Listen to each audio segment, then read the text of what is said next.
I bring you greetings this morning, and we're going to be discussing Second Kings chapter 5, and we're going to start around the 8th verse, and we're dealing with Naaman. And as some would say, the things that's operating behind the scenes that others can't see, but God knows the big. Naaman had to dip in the water in the Jordan River, dirty river, 7 times.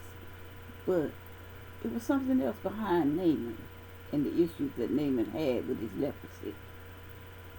Number 8 says, verse 8 says, and it was so when Elisha, the man of God, had heard that the king of Israel had rent his clothes, that he sent to the king, saying, wherefore hast thou rent thy clothes? Let him come now to me, and he shall know that there is a prophet in Israel. Verse 9, so Naaman came with his horses and with his chariots, and stood at the door of the house of Elisha. Number 10, verse 10. And Elisha sent a messenger unto him, saying, go and wash in the Jordan 7 times, and thy flesh shall come again to thee, and thou shalt be clean. Verse 11. But Naaman was wroth, and went away, and said, behold, I thought he would surely come out to me, and stand and call on the name of the Lord his God, and strike his hand over the place, and recover the leper. Verse 12. Are not Abana said, Papa, rivers of Damascus, better than all the waters of Israel? May I not wash in them and be clean? So he turned and went away in a rage. Verse 13. And his servants came near and spake unto him and said, my father, if the prophet had bid thee do some great thing, wouldest thou not have done it? How much rather then, when he said to thee, wash and be clean? Verse 14. Then went he down and dipped himself 7 times in Jordan, according to the saying of the man of God, and his flesh came again like unto the flesh of a little child, and he was clean. Now, let's discuss what Naaman had operating behind the scene. There was something other than leprosy that needed cleaning, and that which was pride. Naaman had pride. What did he say? Who this brother think he is? Do he not know who I am? I mean, who he gonna send a messenger? He could at least came himself and did what he had to do. Say what he had to say. Not to nobody else, but to me on this great day. But see, that's when Naaman's pride kicked in. He told me to go dip and do what? Did he not know who I am? I'm not supposed to be dipping in no dirty water. Can't he see me somewhere got clean water? Yeah, I can name a few places off top. But see, obedience is better than sacrifice. And God, it was a ram in the bush. His own servants came. If God's servant would have told you to go do something big, or go do something, extravagant, would you not have gone and did it? He told you to go wash and be clean. How bad do you really want it? you got leprosy, but you don't want to do what it takes to get rid of it because you think it's beneath you. It's beneath you to be healed? Nah, don't work like that.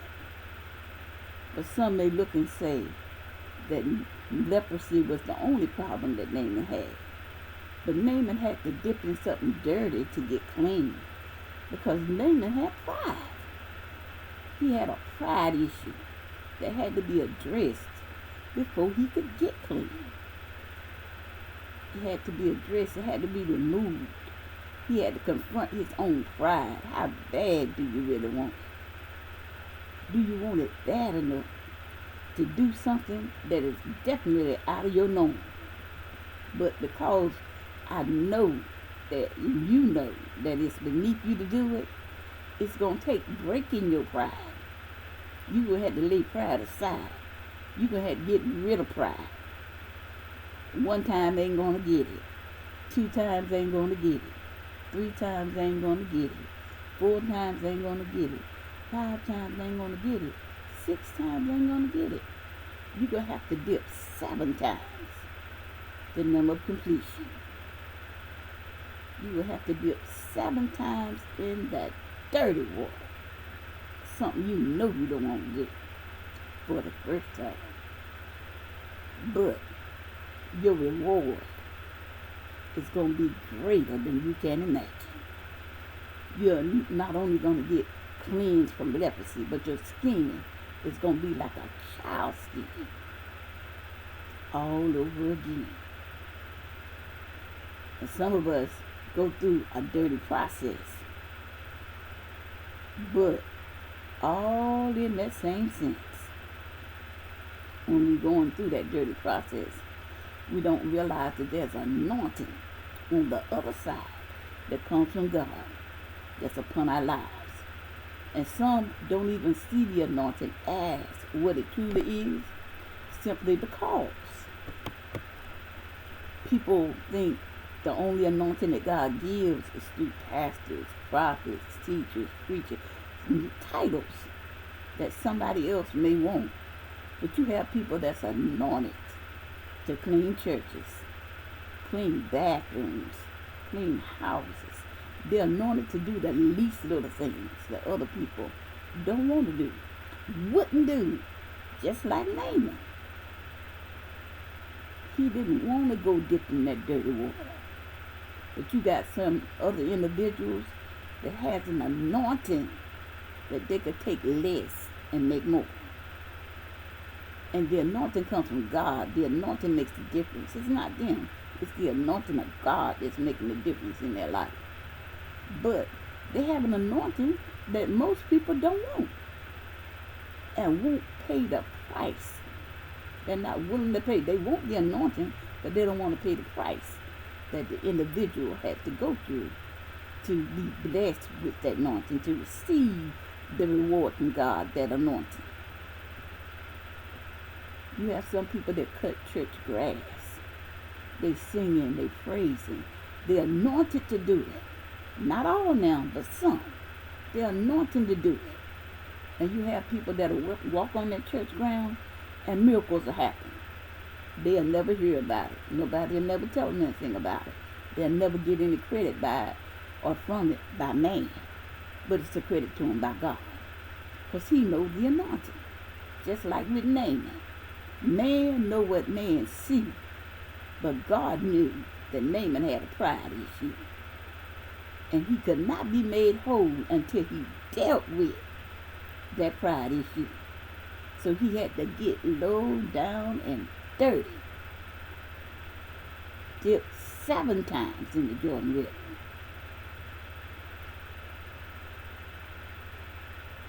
And the same thing goes for some of us.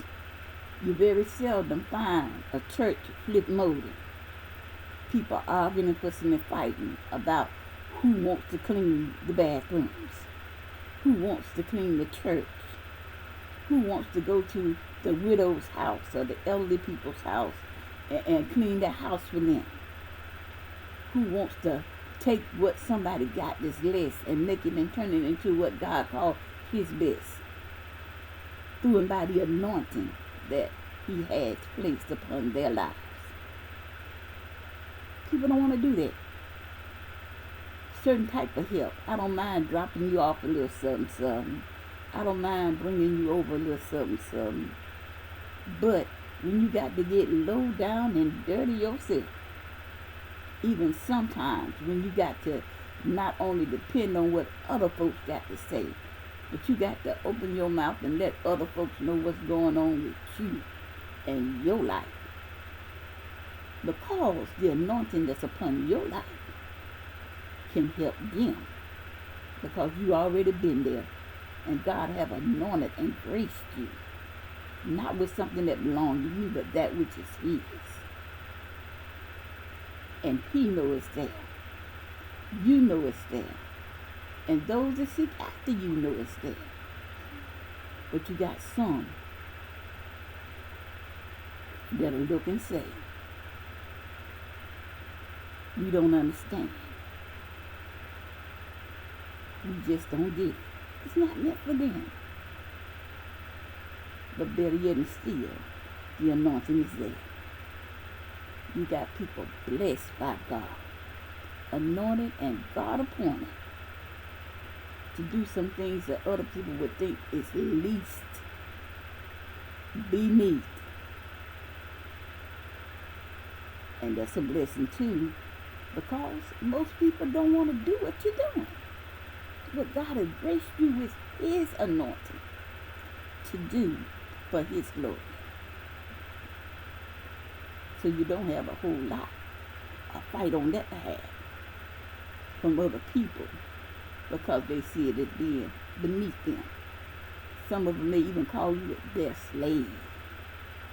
They may even say things that's rude and disrespectful, not realizing that it's not you, but it's God using you. Just because they see you doing one thing, they don't even realize the work that God is getting done in the process of them doing what they're doing.